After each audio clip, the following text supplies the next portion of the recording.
恭敬大德圣听，为此法会集一切众生，请转妙法轮，教导我们如何了生脱死，离苦得乐，速证无生。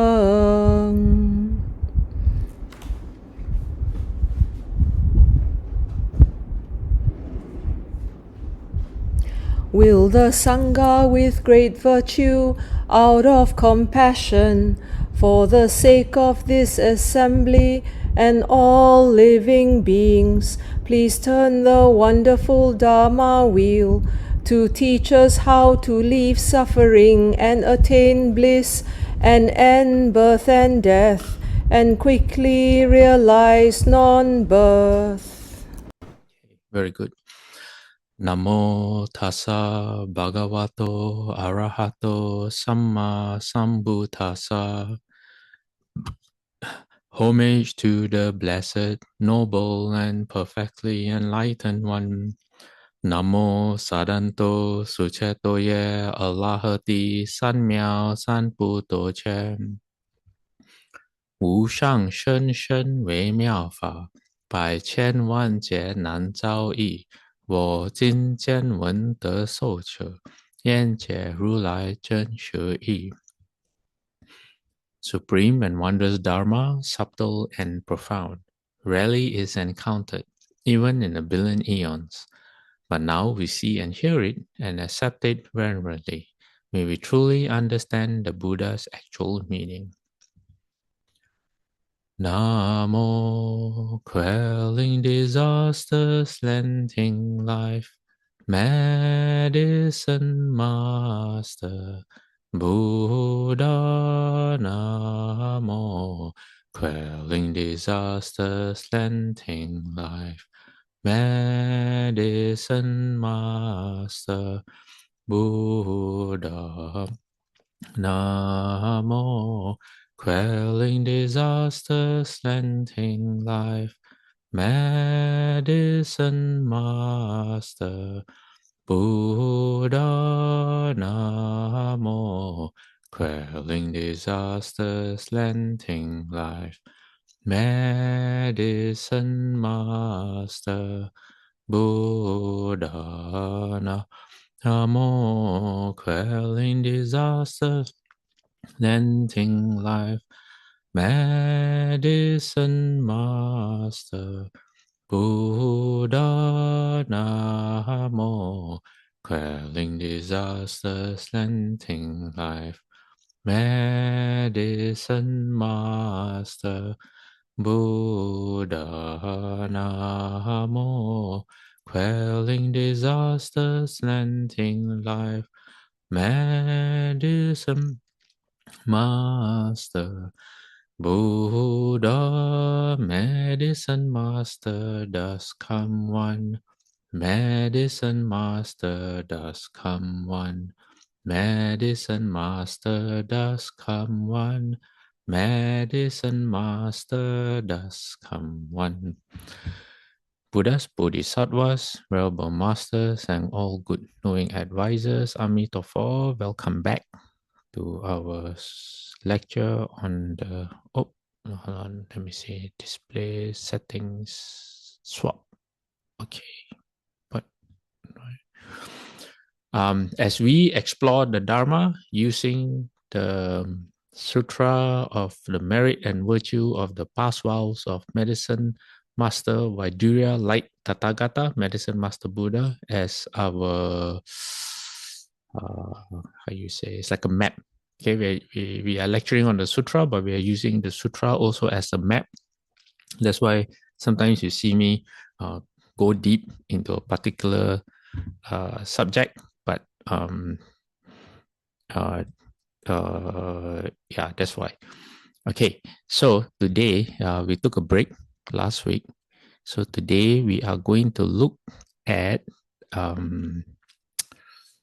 one of the epithets. Is that the right way to say it? One of the titles of the Buddha. Oh, let me ask first, because I'm using a slightly different microphone setup.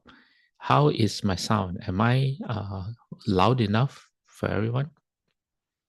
Yes, loud enough. Yes. Okay, great. Thank you so much. Okay, today we're going to look at this. Let me see. The title of the Buddha in orange, which is the incomparable leader of men to be tamed. Okay, that's what we're going to look at. But then, before we go there, I wanted to share with you this excerpt from the Agappasada Sutta, where the Buddha says there are three kinds of confidence, which is the best. And when the Buddha says which is the best, it means in this whole wide world, from the Dharma point of view, okay, what kind of confidence do you have? He said, the Buddha said, mendicants, the realized one, the perfected one, the fully awakened Buddha is said to be the best of all sentient beings. That means the Buddha represents, if you want to understand who you can become, all right, all the goodness that's in you, that you want to know how good you can be, how wholesome you can be, that's what the Buddha represents. Okay, so it says the Buddha is the best of all sentient beings, be they footless, with 2 feet, 4 feet, many feet, with form or formless, with perception or without perception, or with neither perception nor non-perception. Okay, and the Buddha says those who have confidence in the Buddha, and the rest of the sutra expands on the Dharma and the Sangha, it says have confidence in the best. So having confidence in the best, the result is the best. Okay, so what we're doing now in understanding what it means to be mindful of the Buddha is so that we can have confidence in the Buddha. And when we have confidence in the Buddha, and because we have confidence in the best, usually who do we have confidence in? In other people, in ourselves. And you just look at where you are right now, I mean, it's not to say everyone is in a bad situation, but how close are we to our potential and to ending birth and death and to happiness that does not depend on people, or happiness that does not depend on our surroundings or the world? We're pretty far off, right? Okay, at least I'll speak for myself. I'm pretty far off. Okay, I'm sorry, I can't speak for everyone. Some of you may be very, very happy. But in having confidence in the best, the Buddha says the result in the best. Okay, what kind of result? Okay, for this we turn to another sutra called friends. All right, it's called the Dutiya Mita Macha Sutta. Friends, it says, and it says monks. You have friends, relatives, and family members who you have sympathy for. That means you care for them. If they listen to your advice, okay, if they don't listen to you, then don't bother. But if they listen to your advice, you should establish them in the 4 factors of stream entry. What are the 4? Okay, what is stream entry? Stream entry is the first level of arhatship. That means of sagehood. In Buddhism, the first level of being a sage is a stream enterer. Okay, but there are 4 factors of being a stream enterer. What are the 4? You should establish them and encourage them to have unshakable confidence in the Buddha. Okay, why? Why is that? The Buddha says there might be change in the 4 primary elements: earth, water, fire, and air. What is that? What does that cover? Every single thing in the world. Okay, the whole world might change, basically.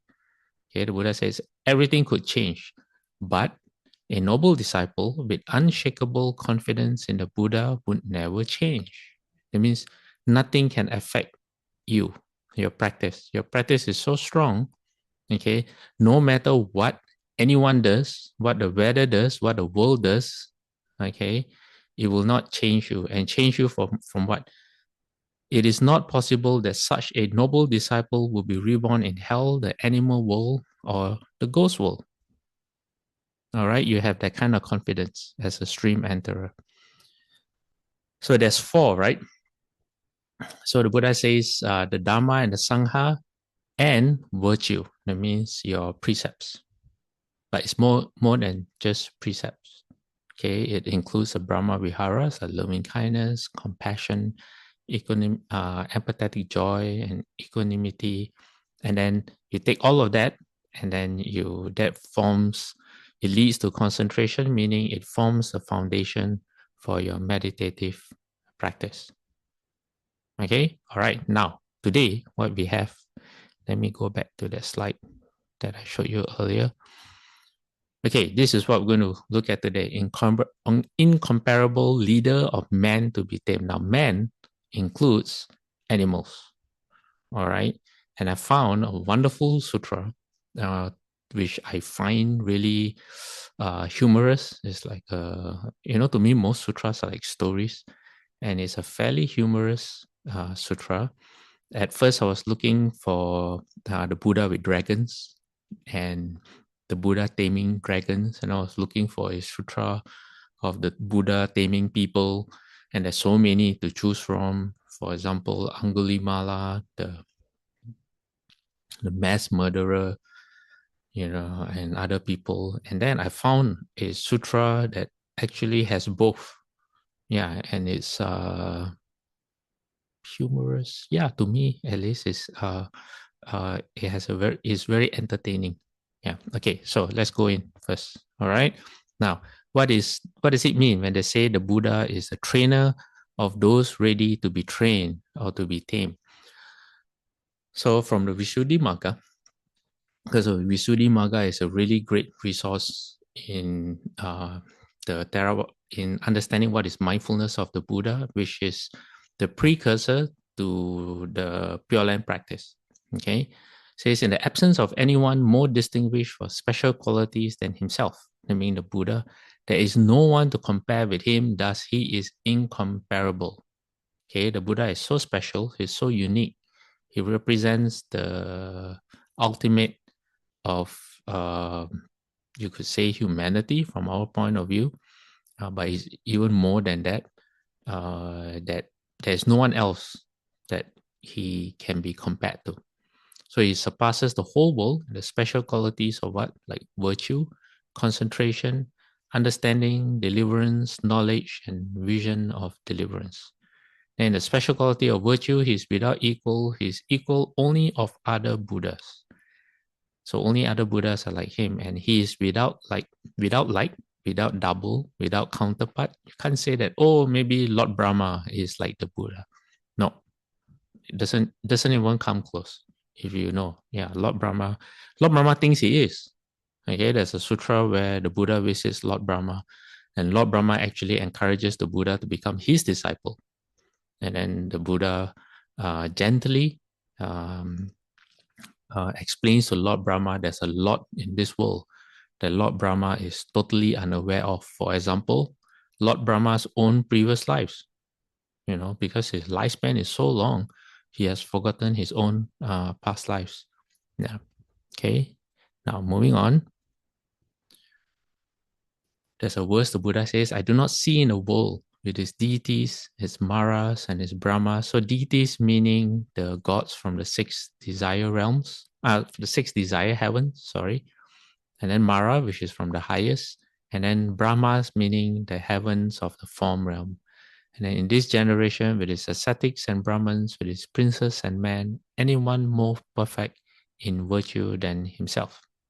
So he says, I have no teacher and my light does not exist in all the world. So this is in Shakyamuni Buddha's universe, all right, which has a billion world systems.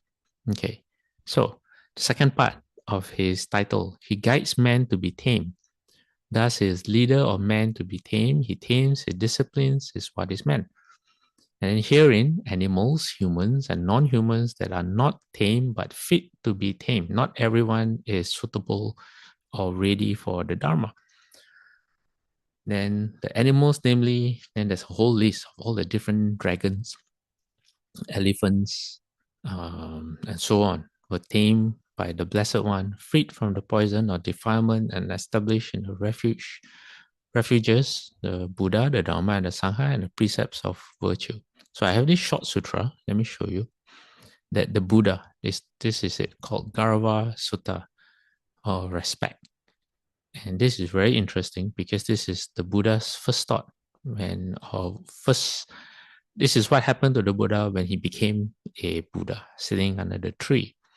So this is by the river Narajara, at the foot of the goatherd's banyan tree, just after he had become fully enlightened. So if you want to know what a Buddha thinks about when he becomes fully enlightened, well, it says, then while the Blessed One was alone in seclusion, a reflection arose in his mind thus. Now, this is very interesting because imagine you become foremost in the world, right? You are the top, you know you're the best of man, you're the best of the gods, you're foremost in the world. And what does the Buddha think of? He thinks one dwells in suffering if one is without reference and deference. Isn't that interesting? I would have never thought of that would be the Buddha's first thought. You know, the Buddha in his mind is looking for something to revere, someone to respect, someone to follow. And then the Buddha says, now what ascetic or Brahmin can I honor and respect and dwell in dependence on? That means the Buddha, you could say, is looking for a direction, like a moral compass. And the Buddha's wondering, oh, okay, who can I follow? All right. Then it says, then it occurred to the Blessed One, it will be for the sake of fulfilling the entire spectrum of virtue that I would honor, respect, and dwell in dependence on another ascetic or Brahmin. So the Buddha is looking to see if someone's virtue is so great, that the Buddha would want to follow him. And then the Buddha realized that there is no one else more perfect in virtue than himself. Okay. And we said, all right. Then he looked at, so this is what is important to the Buddha: virtue. Then you look at your screen: concentration, wisdom, liberation, and knowledge. But he couldn't find anyone who surpassed himself in any of these aspects. So what did he do? He said, let me then honor, respect, and dwell in dependence on this very Dharma to which I have fully awakened. So the Buddha has awakened to the way things are in the world, to how the world works. Okay, the Buddha understands the mechanism behind every single thing. The cause and effect, the karmic affinities, the way if you do this, that will happen. But how does that happen? What are the conditions that are needed? How do the health realms form? What are the different discs of wind and fire that support a world system? How does Mount Sumeru come to be? All of this, the Buddha understands. Okay, and then the Buddha says, that shall be it. The Dharma that the Buddha has awakened to, which is what we're trying to do now as well. Okay, so then when the Buddha had that, Lord Brahma Sahampati, okay, who is this? He is known as Lord God, creator of all worlds, okay, or at least that's what he sees himself as. And all the other gods also, especially the gods of the desire realms, you ask them who's the creator, that's him. And he was also the one who requested the Buddha to teach the Dharma 3 times. There's a reason for that, which we will probably, I think I've covered before, so we don't have to cover it here, unless someone wants to know. So anyway, he knew what the Buddha was thinking. So he appeared in front of the Buddha, he arranged his robe over one shoulder, raised his joint palm. So when you do that, you arrange your robe over one shoulder and you leave your right shoulder exposed. It is a sign of respect, which is why when you look at us monastics, whether the Theravada or the Mahayana, our sash is draped over our left shoulder and we leave the right shoulder exposed. So he said, so it is, Blessed One, Fortunate One, says those who were the Arahants, the Buddhas in the past, also honored, respected, and dwelt in dependence only on the Dharma itself. Okay, day 2. Then he gave a verse. Said all Buddhas in the past and the Buddhas of the future and the Buddhas at present, destroyer of the sorrows of many, respecting the true teaching, they did live, they do live, and they also will live. This is the nature of the Buddhas. Now, Lord Brahma is not, he says Buddhas of the past and present, he knows what he's talking about. Why? Because his lifespan is so long, he's seen other Buddhas come and go. Okay, and Shakyamuni Buddha is one of them.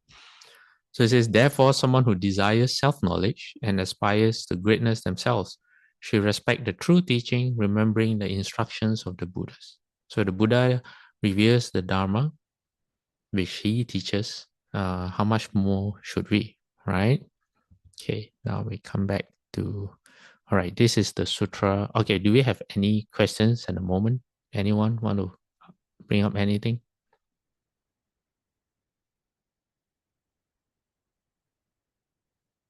No? Okay. Now, this sutra, wait, hold on. I think I'm getting ahead of myself. Let me see. Hold on, just give me a moment. I might have skipped. No, okay, I did not. All right, we did cover that animals like the dragons are included. Okay, good. Now, this is a very interesting sutra. This is the background. Okay, so when the Buddha became enlightened, there were the first sutra that he taught was the Sutra on the Four Noble Truths. Then there was a second sutra. I think he spoke to a very someone who had very tender feet, and that was the second sutra that the Buddha spoke in the Theravada canon, according to the Theravada canon. And then there's a third sutra which the Buddha spoke to 3 brothers who were fire worshippers. They call them dreadlock ascetics.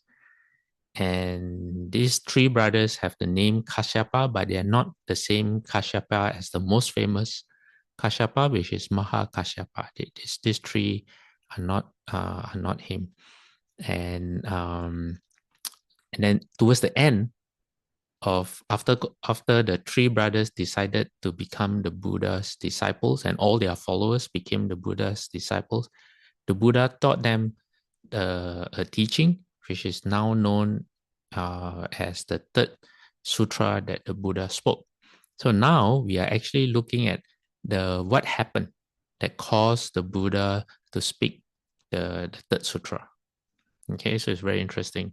Sometimes, in Hollywood, they have movies, and the movie is so successful, they come up with a second movie, but the second movie is about what happened before the first movie. What do they call it? Is it a prequel? Prequel, right? Yeah, so this is the prequel to the third sutra. Okay, is this collection of sutras is very long, but this section is short enough. So at this point, the Buddha was continuing his wandering, and you might have guessed that the Buddha's reputation had not grown yet, because very, very few people had heard of the Buddha. Very, very few. Okay, the Deva realms, they all knew. Okay, the Deva realms all knew. Why do they know? Because when Lord Brahma requested the Buddha to speak the Dharma or to teach the Dharma, because of who Lord Brahma was, all the gods all look up to him. They see him as Lord God, Lord Creator. So to see who you thought was the main Deva of all the world, okay, your whole life you've been told that this Lord Brahma Sahampati is the big guy. Okay, you all pay worship to him because he controls your fate. And suddenly he comes, all right, and requests the teaching from a human. He bows to the human and he requests the human to teach. So the news spread like wildfire throughout the Deva realm. They say, oh, our God, Lord Creator, has requested the Dharma from the Buddha, and the Buddha is a human. So at this point, all the gods already knew. Okay, all the spiritual beings already knew. Oh, the Buddha has come. The Buddha has come. And the fact that Lord Brahma requested the Dharma to be taught by the Buddha to them means that the Dharma is foremost. So they had no doubt. But humans, no. Humans were still very, very ignorant to the Buddha. At this point, I think the Buddha only had 6 disciples, if I'm not wrong. No, let me see. 6 monks. Yes, I think at this point, the Buddha only had 6 bhikshu disciples. Yeah, I'm not sure how many lay disciples at this point, at least one, but it was 6 bhikshu disciples. Okay, so the Buddha was wandering around and then he arrived at the place called Uruvela. And at that time, there were 3 dreadlock ascetics living there, Uruvela Kassapa, Nadi Kassapa, and Kaya Kassapa. So it's interesting that the eldest brother is named after the place. In Chinese custom, is also the same. Sometimes the patriarchs or the eminent monks, they take on the name of the place they are from as a sign of, they are named that as a sign of respect. So the big brother, Uruvela Kassapa, was a leader and chief of 500 dreadlock ascetics. He had 500 disciples. Second brother had 300, and the third brother had 200. So the Buddha asked the eldest brother, he said, if it's not inconvenient for you, he said, Kassapa, may I stay for one night in your fire hut? So he agreed, but he says, he warns the Buddha, he says, there's a fierce and highly venomous dragon king with supernormal powers there, and he doesn't want it to harm the Buddha. Okay. Then the Buddha asked him a second time and the third time, and he gave the same answer. Then the Buddha convinced him by saying, perhaps he won't harm me. So let me stay at the fire hut. So the Buddha has a plan. All right. And this is the Buddha's way of getting the brother to, to be convinced by the Buddha. Everyone is different. So the Buddha always approaches different people differently. So the Buddha entered the hut and then he put out a spread of grass, not like us, we sit on cushions. At that time, they sat on grass and he began to meditate. Then the dragon saw that the Buddha had entered and he was not happy. So he emitted smoke and he wanted to chase the Buddha away. So the Buddha says, well, okay, I'll fight your poison with my poison, except it was fire.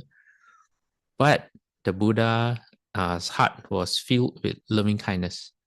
So the Buddha wanted to also teach the dragon to cross the dragon over, but not to harm the dragon in any way. Okay, so he too emitted smoke or fire.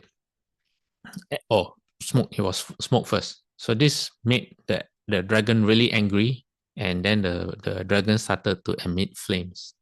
Then the Buddha entered the fire element and he too emitted flames. And then both of them emitted flames. And then it says it was as if the fire hut was ablaze and burning. And then they put on a show. And then those dreadlock ascetics gathered around the fire hut saying, the great ascetic is handsome, but the dragon is harming him. So they're afraid that the dragon will overpower the Buddha. Because at that time, they didn't know we probably know more about the Buddha than they, although the Buddha was right in front of them. We are learning all about the Buddha now. They have not. But by the next morning, the Buddha had overcome the dragon, using fire against fire, but the dragon was not harmed because the Buddha had loving kindness. So the Buddha put the dragon in his alms bowl and showed it to the eldest brother. He said, here is your dragon, Kassapa, his fire overpowered by fire. So because of this wonder or supernormal power, so that's the Buddha's strategy. The elder brother Uruvela Kassapa gained confidence in the Buddha and said to him, great ascetic, please stay right here. I'll supply you with food. So he wanted to be the Buddha's benefactor. But then he also thought, wow, this ascetic is powerful and mighty, but he's not a perfected one like me. Okay, now, how many of y'all, all right, sometimes when you see another person, the person could be more accomplished, could be more successful, could be smarter, could be, just better. But you tell yourself, no, I'm better. You refuse to acknowledge that the person could be superior to you in any way. I know I've done it to myself. Sometimes I don't even realize when you can't accept that someone is better than you. It could be very obvious or it could be very subtle. But I definitely know I have that I have that habit. Yeah, I might find something wrong with that person and concentrate on that instead of looking at the positive side. That's one strategy I use. Let me see. I just downplay that person. That person has had a good start in life. If I had his background, his opportunities, I will be even more successful. That kind of thinking. Well, Uruvela Kasapa definitely thought like that. Okay, so after the Buddha tamed the dragon, he had that thought. Okay, all right, now we go on. And then, so the Buddha stayed nearby, and then at night, and then it was when the night was well advanced. So in the Dharma, we divide, there are 3 periods of the day and 3 periods of the night. So this is probably during the second period of nighttime. In other words, it was dark. And then 4 people came to visit the Buddha. Who were these 4? The 4 great kings.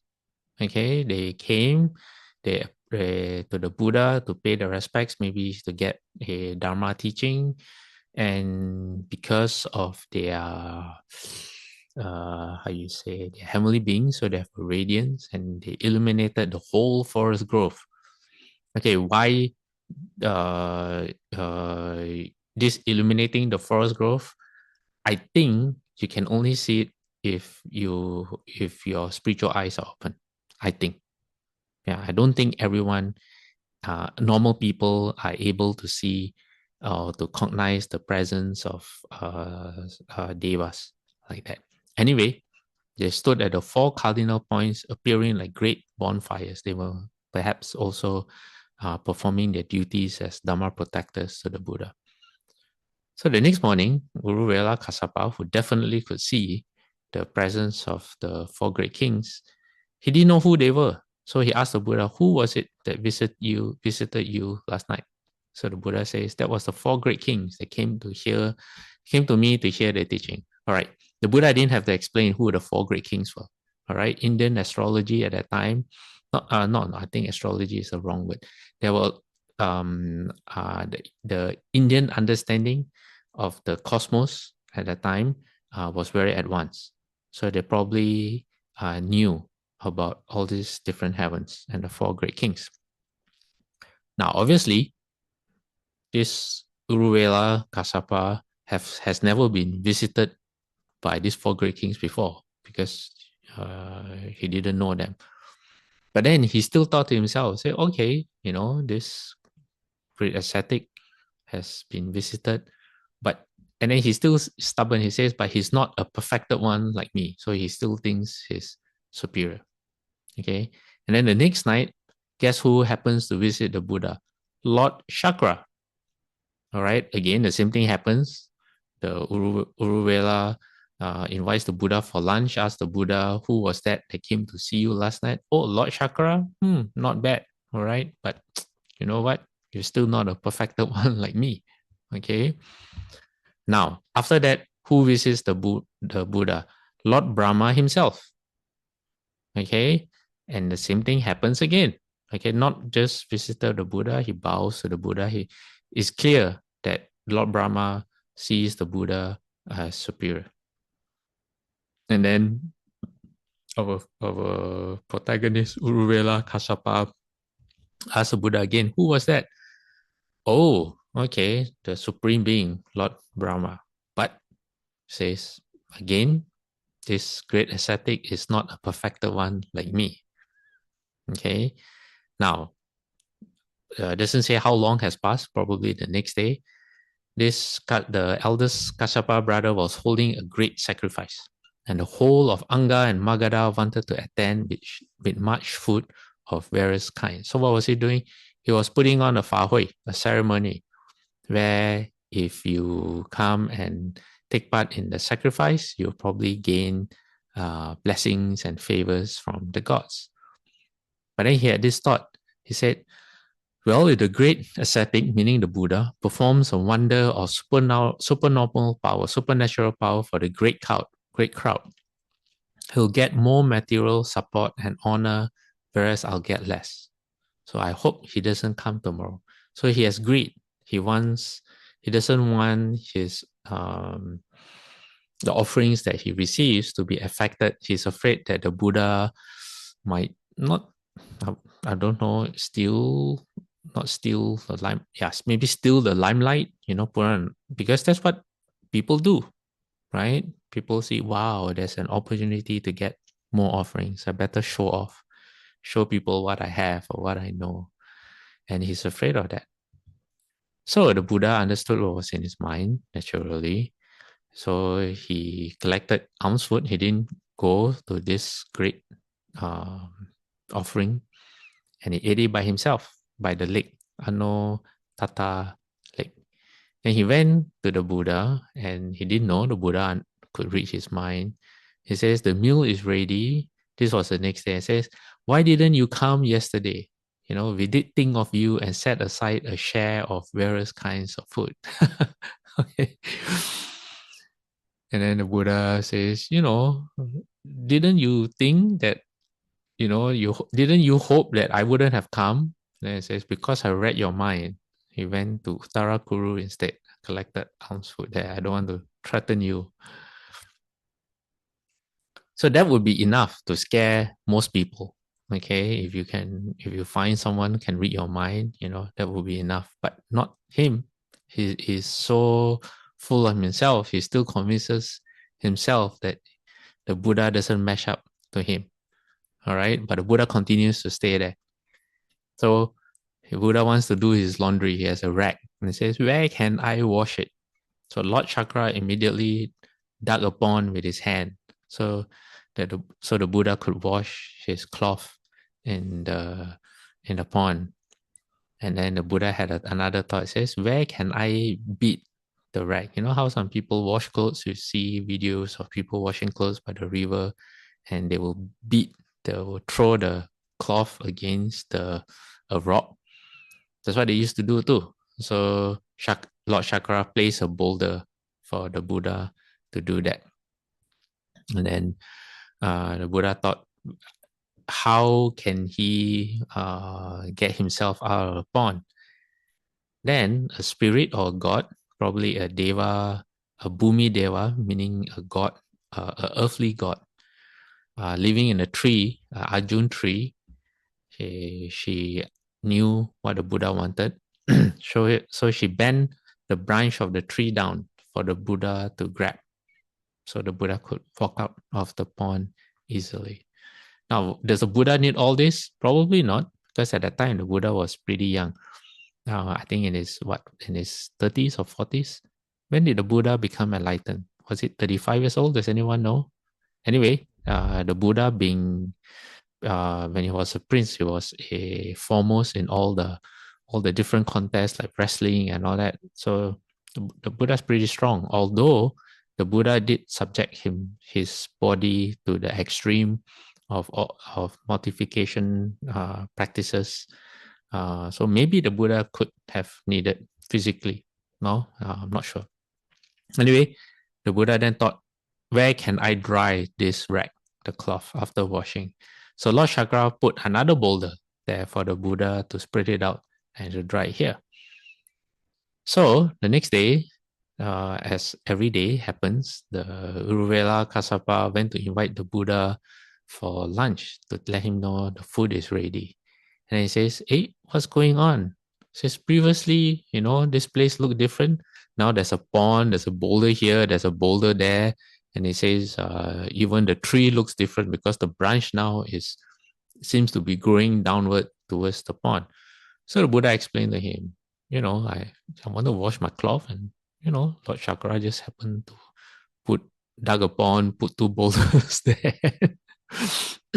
And yet, okay, he still thinks that the Buddha is not as good as him. Okay, all right. So again, same thing happens. Next day, he invites the Buddha for lunch. And the Buddha now tells him, okay, you go ahead. I will come behind you. All right. So what did the Buddha do now? The Buddha takes a fruit from a rose apple tree. This is a jambu aye, how do you say in English? Rose apple. Yeah, English rose apple. And then not only did the Buddha ask him to go first, the Buddha picked the fruit. But when this Kassapa brother arrived at the place where they have lunch, which is the fire hut, the Buddha was already there. The Buddha was already there waiting for him. So he was surprised. He said, "Oh, which path did you take?" He said, I came first. I left first, but you arrived before me." So the Buddha explained, and then the Buddha said, "Well, this rose apple is a good color, it's fragrant." And then the Buddha offered it to him, and he refused. He said, "No, you should have it." And again, this was not enough to convince him, or his ego prevented him from acknowledging. Yeah, I think it's more like that. He didn't want to acknowledge the Buddha, so he still tried to convince himself. But he's not a perfected one like me. Okay, now what happens the next day? All right, the Buddha does something a bit more extreme. Again, the Buddha asked him to go ahead first. Now, the Buddha plucked a mango from a mango tree. Okay, I'm not sure if the Buddha took also rose apple from a rose apple tree. Anyway, he took a mango, that much we know. Then he took a fruit from the myrobalan tree. This is supposed to be a medicinal plant. All right. What did the Buddha do next? Then he took another fruit. Okay, so it has 3 fruits now. And not only that, okay, he went to the Tawa Timsao, the Triumph Trimshai heaven, which is Lord Chakra's heaven. This is the heaven of the 33. And he took a flower from an orchid tree. Okay, and despite doing all this, the Buddha arrived at the fire hut where they were having lunch before this Kassapa brother. And then this Kassapa brother asked the Buddha again, "Which path did you take? I thought I left first, but you arrived first." Buddha explained everything to him. Then the Buddha said, "And this orchid tree flower is colorful and fragrant," and the Buddha offered it to him, this heavenly flower. He refused. Okay, and you can guess what happens next. Okay, he still refused to acknowledge that the Buddha was greater than him. Okay, then later they wanted to these are fire worshippers, so for them the fire is sacred, so fire plays a huge role in their ceremonies. And to build a fire, what you need wood. And this time round, they couldn't split the logs, they couldn't cut the wood that was needed for the fire. And then they had this consensus that it was probably because of the Buddha. Then the Buddha said, "May the logs be split, Kassapa." And immediately 500 logs. Why 500? Because there were 500. He had 500 disciples. So immediately the logs were split, like as if by magic. Okay. Guess what? Again, all right, this Uravela Kassapa refused to acknowledge that the Buddha could be superior to him. Okay. Then they wanted to build a fire. Now they have the wood. They want to build the fire, but they couldn't. They couldn't light the fire. The wood would not catch fire. Then the Buddha had to say, "May the fires be lit." And then immediately 500 fires came into being. And again, this Uruvela Kassapa was so stubborn, so arrogant. Is arrogant the right word? Obtuse? What? You all find a word, okay? Share with me a word that you think describes the character of Uruvela Kassapa, okay? And yet he thinks, Buddha is still not as good as me. He knows, right? I think he definitely knows that the Buddha is far superior. He just refuses to acknowledge the Buddha. And then, so once they have built the fire, they've done their ceremonies. They wanted to extinguish the fire, but they couldn't. So again, they had to rely on the Buddha. And again, okay, our friend does not want to acknowledge the Buddha for who he is. Now, says at this time it was midwinter with cold days and snow, so it was very cold. And during this period, those ascetics emerged from the Narajara river, immersed themselves in it, and repeatedly emerged and immersed themselves. So that's maybe part of their,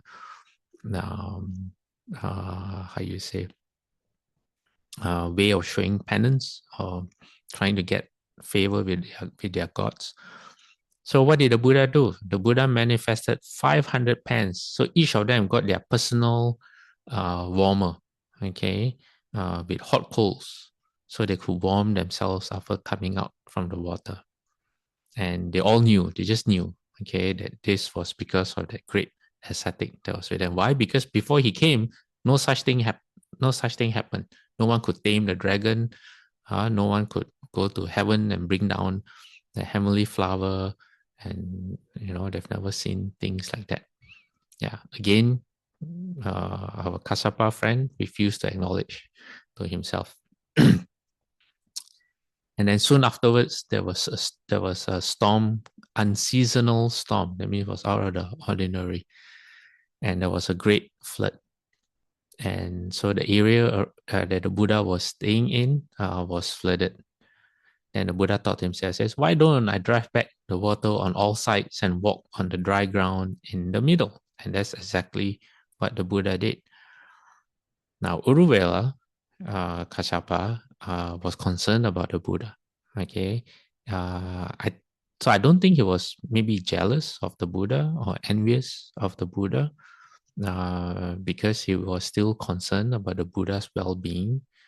And because I think maybe jealousy can lead to harm, right? Envy might make someone not care about the other person, but he did. So what did he do? He gathered some of his disciples and they went by boat to where the Buddha was staying. They had to go by boat because it was flooded. And then he saw that, where the Buddha was, it's not as if the Buddha was on higher land or anything. So he could clearly see that the Buddha didn't allow the water to come near him. And the Buddha was walking on dry ground in the middle. And then he called out to the Buddha and said, is that you, great ascetic? And what did the Buddha say? It's me. And not only that, the Buddha rose up into the air and landed into the boat. Didn't need a helicopter. And again, okay, our friend does not want to acknowledge to himself that the Buddha is great. Okay, so the Buddha has had enough. Buddha says, for a long time, this foolish man has thought the great ascetic is powerful and mighty, but he's not a perfected one like me. The Buddha wants to stir him up. It means want to bring him to his breaking point. Okay, Shufu, there are stories of Shufu doing that as well. It says, and so he said to Uruvela Kassapa, he says, Kassapa, you are not a perfected one or on the path to perfection. You don't have the practice that might make you a perfected one or on the path to perfection. All right. And what happened? Uruvela Kassapa bowed down with his head at the Buddha's feet and said, Sir, I wish to receive the going forward. That means he wants to become a monk under the Buddha.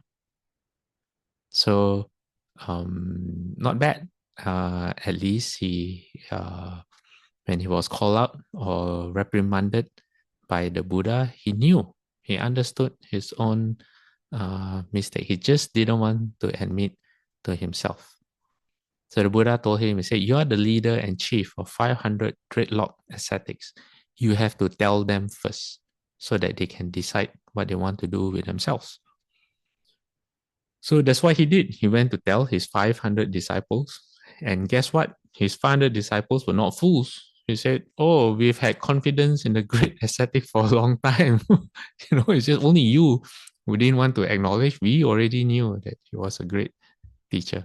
So they said, if you're going under him, we'll go under him as well. Okay. So what did they do? They cut off their hair, or it is said, all right, it is said that if you want to become a monk, and the Buddha says, Ehi bhikkhu, in Pali that means come monk, your hair will fall out of itself. Very convenient. Your hair will fall out of itself, your arms bowl will appear, and your robes will appear. That's what he said. I don't know if it's literal or metaphorical. It doesn't matter. Okay. And so what did they do after that? They're carrying poles. Apparently they had their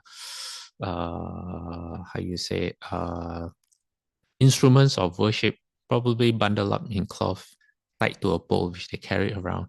They threw into the water, and then they become the Buddha's disciples. And Buddha welcomed them. So what happened when they threw their things into the water? I think the second brother was, from the evidence from the sutra is that the second brother was living downstream from where the first brother was. So he saw all their belongings floating in the river, and then he thought, oh, did something happen to my brother? So he says, I hope my brother is okay. So he sent his ascetics, his disciples, he said, go and check on my brother. So when they went to his brother, they saw that, oh, okay, everything has changed. So it was very straightforward. They said, is this better, Kashyapa? And the brother replied, yes, this is better. So they too all became disciples of the Buddha. And same thing, they threw their things into the water. And then the third brother saw that, oh, he said, I hope my brothers are okay. So then he went with his 200 disciples to the Buddha and just said, okay, he said, is this better? He said, yeah, it's better. So he also, okay, good. They all became disciples of the Buddha. Okay, so there's this word, it says, by an act of supernormal determination, the Buddha stopped 500 logs from being split. Before splitting them, he stopped fires from being lit before lighting them. He stopped them from being extinguished before extinguishing them. And he manifested 500 pans with hot coals. In this way, there were 3,500 wonders. That's why the title of this section is known as the account of the wonders at Uruvela. Okay, now we come to, let me see. Okay, let me see what's the time first. Okay, all right, 10:24. Okay, we have just enough time to finish. So this is where the third ever sutra, if you follow the Pali canon, this is known as the third sermon of the Buddha. Unfortunately, I have not put down let me see if I have. No, I have not. Okay, anyways, if anyone is interested, let me know. I can find out the reference of this sutra. If I'm not mistaken, it is MN 75. Okay, let me double check. So you all can read it for yourselves and know if what I'm sharing is right or wrong. Yeah, it's probably MN 75. Okay, anyway, the Buddha said, come monks, and there were how many? 8, 5, 3, 2, 1,000 of them. 1003, including the 3 brothers. It wasn't said how long the Buddha stayed with them, but together, all of them went to a place called Gaya Sisa. Okay, and then the Buddha started teaching them. What did the Buddha teach? Okay, so the Buddha says, bhikkhus. Now they're all bhikkhus. So says all is burning. And it's very interesting when the Buddha says all is burning. Why? Because these are former fire worshippers.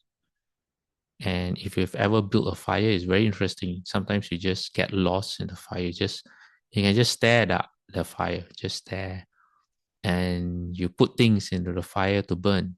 You probably sometimes put some oil, put wood, put some leaves. So you are, as fire worshippers, they are intimately connected to the fire. Okay, so the Buddha the Buddha uses burning as the teaching. So Buddha says all is burning, and what is it? What is the all that is burning? Buddha says the eyes is burning, sights, and the eye consciousness and eye contact, and whatever feeling that arises as a result. Pleasant, painful, neither painful nor pleasant, all of that is burning. The Buddha says, burn with what? What is the fire? The fire of lust, the fire of hatred, the fire of delusion, and the fire of suffering. So the Buddha gives the standard formula of the 8 sufferings, which is birth, aging, and death, sorrow, lamentation, pain, displeasure, and despair.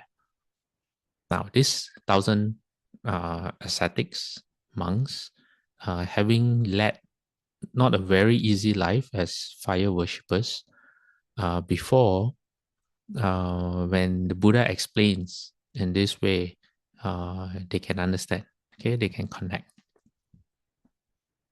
And then if you cannot connect, later we try to connect, okay? Now, the Buddha repeats the same formula for the ear, nose, tongue, body, and mind. So for the mind, the Buddha says ideas are burning. What are ideas? What's running through your head right now? Ideas. The mind consciousness is burning. That means how you're looking at the world. Mind contact is burning. When you think of something, when you see something, you hear something, and you start to think about what you're hearing or seeing. Then the Buddha says the painful, pleasant, and neutral feelings that arises as a result of all this, that also burns. Burns with what? Greed, hatred, delusion, and affliction. Okay? And you can see this in yourself. All right? You can see how your thoughts can lead to more confusion. How sometimes your thoughts can make you angry. You can just be sitting there all alone by yourself. There's no one disturbing you, and you can think of something, bring up a topic that happened a long time ago, and drive yourself mad with rage or jealousy or anger or whatever it is. Right? And then the Buddha tells them, seeing this, a learned noble disciple grows disillusion with the eye, the sights, the eye consciousness, and eye contact. Eye contact meaning when you see something. And they grow disillusion with the painful, pleasant, or neutral feeling that arises depending on eye contact. So when you see something pleasant, okay, what happens? You want more of it. If it ends, you want more.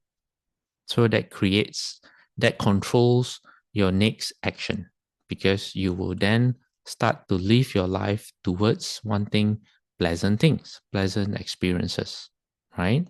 No one lives their lives purposely to get unpleasant experiences. No one does that.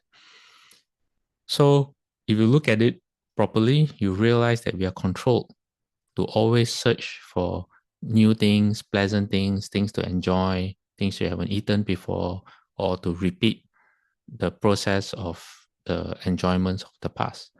Now, when you encounter something unpleasant, 2 things happen. First thing is aversion. You dislike what's going on. It causes discomfort in you. And what's the other part of it? It pushes you towards wanting something pleasant instead, or something neutral. Okay, so all this are unpleasant.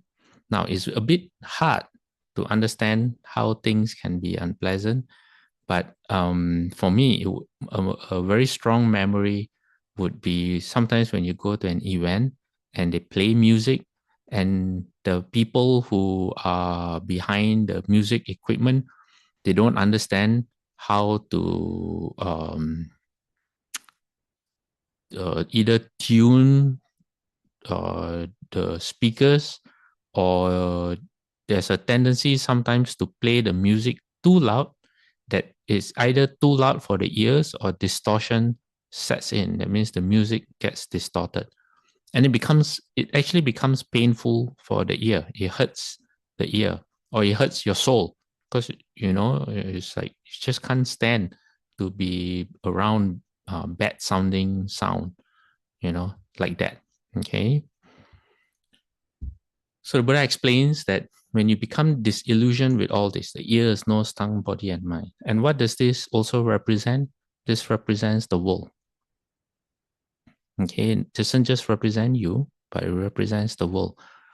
So desire fades away when you can see that, oh, every time I do this, there's a potential for this suffering to appear. Yes, there's pleasure, but there's also suffering. And the Buddha teaches them, which is this very famous sermon this sermon that we're reading now, called the Fire Sermon. Yeah. And it is said that when this sutra was finished, the minds of the 1,000 mendicants were freed from defilements by not grasping. That means they had put down their attachments. Not bad, right? From fire worshippers to becoming sages. Now, I have another short sutra that explains a bit more about why the Buddha explains that all this sight, sound, smells, tastes, and objects of touch are considered as burning. So this is MN75. Okay, so when I mentioned MN75 earlier, it was this sutra that I was remembering. So this is called the Magandiya Sutta. In this sutra, which is longer than what I'm sharing, there's someone by the name of Magandiya, all right? And this person loves sensual pleasures, okay? And he accuses the Buddha of being a party pooper. He says, oh, the Buddha wants all of us to give up sensual pleasures. So the Buddha is trying to explain to him, actually, that's not the case. That's what you think, but that's not what I'm teaching. The Buddha actually tells him there's a far greater pleasure. So the Buddha gives him an example. There's a few examples, but I chose this one because to me it's very easy to understand. The Buddha explains to him, says, suppose there was a person affected by leprosy with sores and blisters on their limbs, and they're devoured by worms, maybe because at that time it's harder to keep sanitized. Or actually, for this example, it works very well. Okay. So imagine someone with a skin ailment scratching with their nails at the opening of their wounds because it's itchy. They will cauterize their body over a pit of glowing coals. Itchiness is one of the worst things you can experience. So, and I've experienced itchiness before. And you can imagine, I can easily imagine how someone would use hot water, for example, or ice or cold water, or in this case, glowing coals, just to find some relief. Then Buddha says, well, for this person, people they care for him, the friends, colleagues, relatives, and kin, would then find a surgeon, a doctor to help treat, to make medicine for them. And then they become cured. So they're healthy, happy, autonomous. That means masters of themselves. Oh, that's what it says. Autonomous and master of themselves, able to go where they wanted. And then they would see someone else. They see another person also with leprosy like they were before. Okay. And then what happens? Okay. Buddha asked Magandiya, he says, what do you think?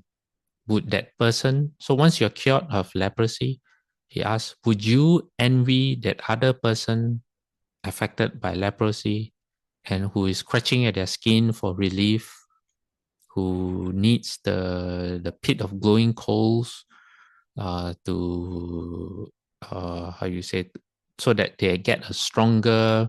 See what happens when you use like hot water, glowing coals, embers, is that you create a stronger sensation that is different from the itchiness to overcome the itchiness. That's how you find relief, right?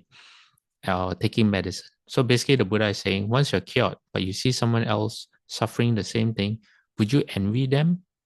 Would you want to be like them? That means, would you want to so-called enjoy? And he answered, no. Says you only need medicine when you're sick, right? Only when you're in discomfort do you think that those things are pleasurable. So the Buddha says, yeah. So when the Buddha explains, when he was a layperson himself, yes, he also entertained himself with sight, sound, smells, tastes, touches by the body, because the Buddha had a really good, really pleasurable lifestyle. But then the Buddha, after having understood the origin, the disappearance, the gratification, the drawback, the escape of sensual pleasures, when the Buddha found a way beyond sensual pleasures, he was able to live free of the thirst, of the desire, and with his mind peaceful inside. So when the Buddha has seen what it is like to be free of sensual pleasures, and when the Buddha sees us, other living beings, who are still consumed by craving for sensual pleasures, the Buddha doesn't envy us. He doesn't want to be like us. Says why? Says so this is where the orange colored text is. It says because there is a satisfaction that is apart from sensual pleasures and unskillful qualities, which even equals heavenly pleasure. Actually, it surpasses heavenly pleasure, but I guess here the Buddha is making a point to Magandiya. So the Buddha says, that's why I don't, he doesn't hanker for any of the pleasures that all human beings still want. Okay, and then the Buddha says, to drive home the point, the Buddha says, now, suppose this man who has been cured of leprosy, he gets grabbed by two strong men, okay, by either side of him. And these two strong men is forcing him towards the pit of glowing coals. And it says, would that man struggle to get free? And it says, yes, because that fire is really painful to touch, fiercely burning and scorching. Then the Buddha asks Magandiya, he says, has the fire always been painful to touch? Or was it only, how to say, if you are sick, if you have leprosy, the fire is pleasurable. And if you have no leprosy, then the fire becomes painful. The Buddha asks Magandiya. And Magandiya says, no, the fire is fire. It has been painful now. It was also painful previously. However, that person with leprosy, he says their sense faculties were impaired. There's something wrong with them. Okay, meaning right now, when the Buddha sees us, there's something wrong with our eyes, ears, nose, tongue, body, and mind that causes us to chase after sensual pleasures. So Magandiya says, so even though the fire was actually painful to touch, they had a distorted perception that it was pleasant. So it's not actually pleasant, just that they were confused, and the confusion, it is pleasant. So the Buddha says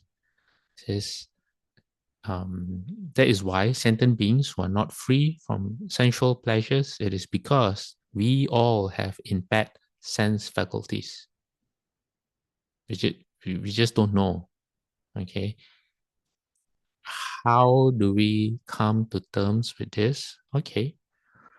You look at animals, right? Animals can eat things that you will never ever eat, even for $1 million or $1 billion. Because now $1 million not as big as $1 million when I was growing up. So even for $1 billion, you will not eat something that an animal would happily, or that the animal would actually find delicious. Right? Animals can do things. They don't mind certain smells. They can live in certain ways that for us, we will never are unable to accept. Then conversely, the things that we do, the things that we eat, the things that we find pleasurable, for the heavenly gods, they look at us, they don't find it nice at all. In fact, to to the heavenly gods, humans smell like how animals smell to us.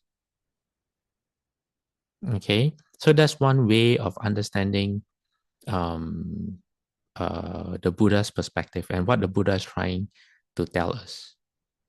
Okay, that what you think is pleasurable and all that actually is not.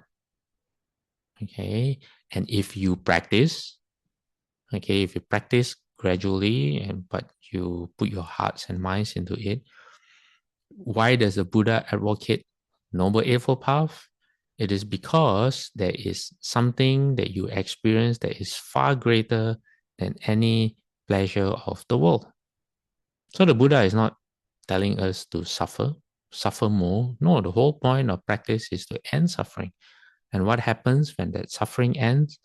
Well, you get the happiness or the joy that you experience is literally out of this world.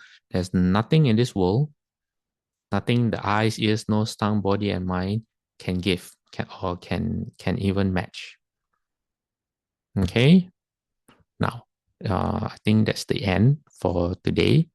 Does anyone? Oh wait, there's still one more slide. So the Buddha says, despite our impaired sense faculties, the Buddha says, but still they derive a degree of pleasure and gratification from the itchiness of their wounds. So just like animals, you know, animals are doing disgusting things and all those, but still the animals find pleasure because they don't know any better, right? Yeah. Okay. Now, and the worst thing is, if you look back at your screen, in the highlighted, the orange characters, Buddha says, the more we indulge in sensual pleasures, the more our craving for sensual pleasures grows, and the more we burn with passion for sensual pleasures. But if you know better and you look back and you see, oh my God, how could I have done that before? But the problem is we don't. Okay, now come to the end. Does anyone have anything? No? Yes? Okay. Then we shall dedicate merit. Okay, I'm going to put my palms together. To the goodness that arises from my practice, may my spiritual teachers and guides of great virtue, my mother, my father, and my relatives, the sun and the moon, and all virtuous leaders of the world, may the highest gods and evil forces, celestial beings, guardian spirits of the earth, and the Lord of death, may those who are friendly, indifferent, or hostile, may all beings receive the blessings of my life. May they soon attain the threefold bliss and realize the deathless. To the goodness that arises from my practice and through this act of sharing, may all desires and attachments quickly cease and all harmful states of mind. Until I realize Nibbana in every kind of birth, may I have an upright mind in mindfulness and wisdom, austerity and vigor. May the forces of delusion not take hold nor weaken my resolve. The Buddha is my excellent refuge. Unsurpassed is the protection of the Dharma. The solitary Buddha is my noble Lord. The Sangha is my supreme support. To the supreme power of all this, may darkness and delusion be dispelled. Oh, I forgot to mention one thing, which is in the beginning, we look at how even the Buddha, looked for something so that he could be in reverence towards. So another way of understanding it, for example, like Uruvela Kashyapa, the elder brother, is that if you think you're at the top, it's going to get very, very lonely very, very quickly. Okay, and it's not good to be alone or to create a situation for yourself where you only depend on yourself. Even the Buddha doesn't do that. Okay, now we make 3 bows to the Buddha. I don't have my hand bell, so you time your own bows. Okay, 3 bows to the Buddha. First bow, second bow, third bow, and a half bow. Bowing respect to the Venerable Master. Bow. Second bow. Third bow. Half bow. Okay. Good night, everyone. Or good morning, depending on where you are. And we will see you again next week. Okay. Amrita 4. Wonderful. 阿弥陀佛。